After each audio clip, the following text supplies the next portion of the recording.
오늘 민수기 31장 1절부터 24절까지의 말씀입니다.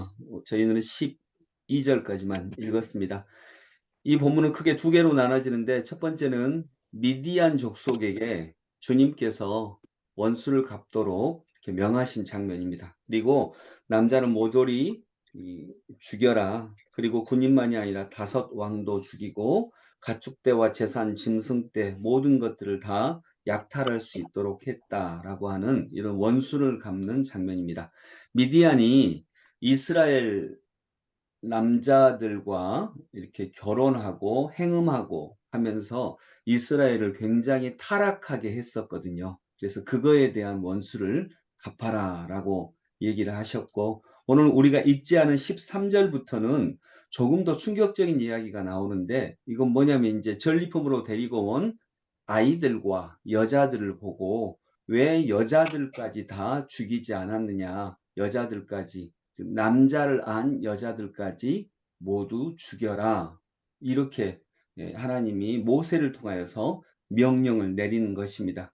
그리고 그 후에 이제 정결 예식을 통하여서 전쟁에 참여했던 모든 사람들이 그 정결 예식을 통해 거룩하게 된 다음에 다시 이스라엘 성소로 들어오게 하는 그런 장면들이 24절까지의 장면으로 있습니다.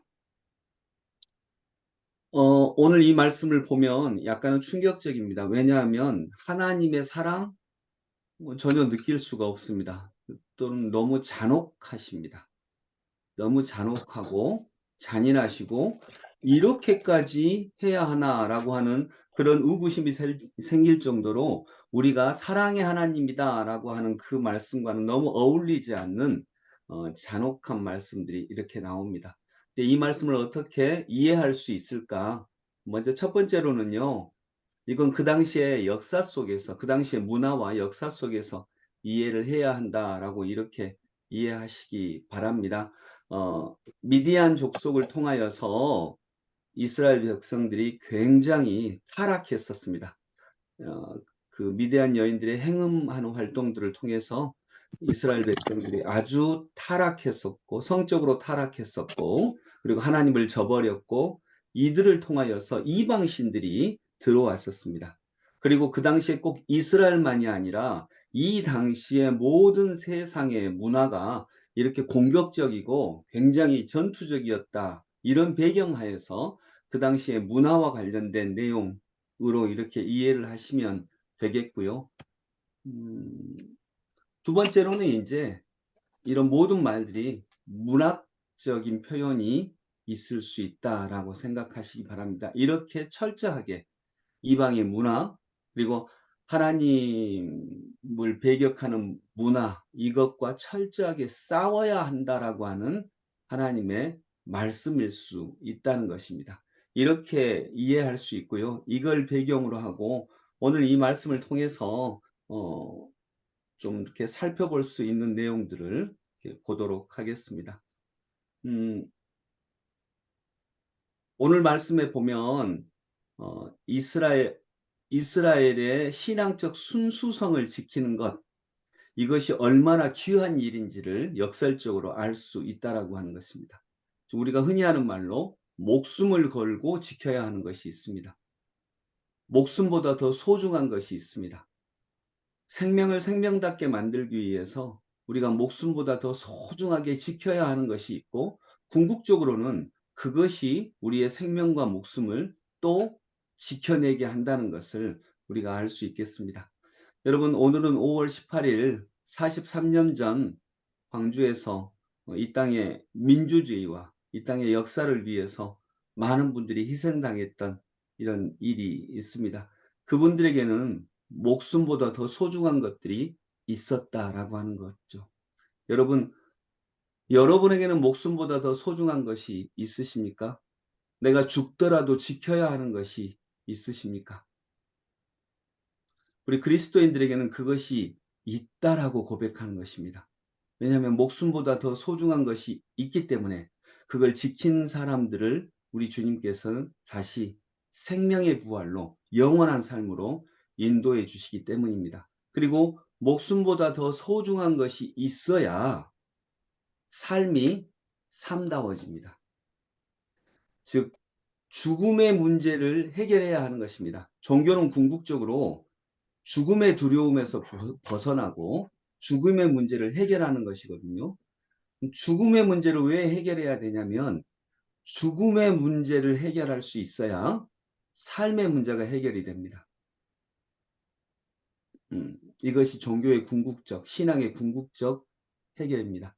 죽음의 문제를 해결하지 않고 삶을 살아가면 삶이 누추해집니다. 그런데 예수 그리스도의 말씀을 통해서 죽음의 문제를 해결하면 삶을 삶답게 살아갈 수 있다라고 하는 것입니다. 그래서 오늘 우리들에게 예수 그리스도의 말씀에 근거해서 죽음보다 더 소중한 것들이, 생명보다 더 소중한 것들이 우리들에게 오늘 있기를 원합니다.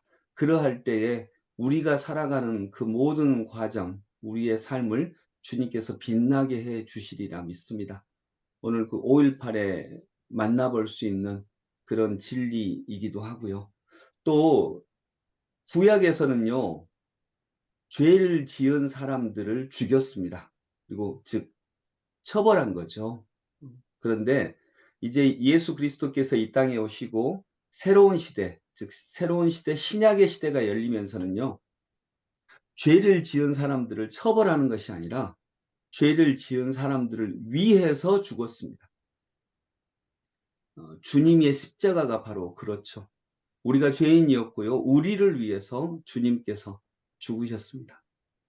여러분, 그 우리나라에는 독특하게 되게 그 독특한 문화가 있는데, 이게 그 우리나라 민주화 운동에서도 많이 드러났는데, 음, 분신하고 우리 열사들 이런 분들이 계시잖아요. 전태일 열사로부터 시작을 해서 열사들이 계시는데, 어, 그분들은 우리가 싸우는 그 상대방을 죽이지 않고요, 자신들을 죽였습니다. 이건 우리나라 역사 전통에도 있거든요. 나라를 잃었을 때 많은 분들이 자신을 죽임으로 한 거를 했고요. 이런 정통들이 있는데 이걸 뭐 지금 그 잘했다라고 생각하시면 안 되고요. 생명은 하나님이 주신 거니까. 그러나 우리 역사의 전통에 하나님을 우리가 믿기 전에 있었던 이 전통이 말하는 것이 무엇인지는 좀 생각해 볼 수 있는 것입니다.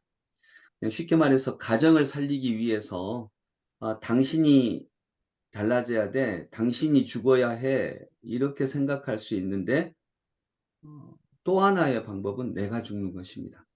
내가 죽음으로 가정이 살 수 있고요. 내가 죽음으로 역사가 살 수 있고, 어, 이러한 것들, 이것이 어쩌면 예수님의 십자가가 우리에게 말씀해 주시는 것이라 믿습니다. 그렇게 이 민수기는 구약이지만 예수 그리스도께서 이 땅에 오신 신약의 시대를 통해서 우리는 그러한 면도 발견할 수 있겠다라고 생각을 합니다. 오늘 말씀을 맺으면서 여러분, 이 말씀은 이제 그 당시의 문화적 배경하에서 또 조금은 문학적으로 판단을 하시는 게 좋겠다라고 하는 생각이 들고, 그만큼 하나님께서, 첫 번째로는 그만큼 하나님께서 하나님 이외의 문화, 잘못된 우상에 대해서 아주 생명만큼, 생명보다 더 중요하게 그걸 막으셨다라고 하는 것이고요. 어, 두 번째는 생명보다 더 소중한 것이 있어야 한다. 그래야 삶을 삶답게 살 수 있다. 세 번째는 예수 그리스도로 인해서 새롭게 열려진 새로운 신약의 시대에는 자기가 죽음으로 나와 세상이 오히려 더 살게 되는 그러한 십자가의 신비를 우리의 일상의 삶에 허락해 주셨다라고 하는 것까지 우리가 기억하시면서 오늘도 주님의 뒤를 따라가시는 하나님의 백성으로서 삶을 살아가시는 5월 18일 되실 수 있기를 소망합니다. 기도하겠습니다. 하나님 아버지, 오늘은 5월 18일 우리 역사 속에 하나님이 임재하셨던, 수없이 많은 분들의 희생을 통해 임재하셨던 거룩한 날입니다. 그리고 그 날에는 많은 기독교인들이 그리스도의 뒤를 따라 역사의 십자가를 지었던 아픈 날이기도 합니다. 하나님, 우리가 신앙인으로서 죽음의 문제를 해결할 수 있는 말씀의 지혜를 허락하여 주시옵소서. 생명보다 더 소중한 것이 우리에게 존재할 수 있도록 은혜를 베풀어 주시옵소서. 그렇게 죽음의 문제를 해결할 수 있었을 때 삶의 문제가 해결되는 놀라운 은총을 보게 하여 주시옵소서. 죽음의 문제를 해결하지 않으면 삶의 문제가 누추해집니다. 삶이 누추해집니다. 주님, 이 문제를 해결하여 신앙의 신비 속으로 들어가고 결국 영광스러운 삶으로 주님과 함께 하루하루 동행하는 일상의 아름다운 성도들이 다 되게 하여 주옵소서. 예수 그리스도 이름으로 기도드립니다. 아멘.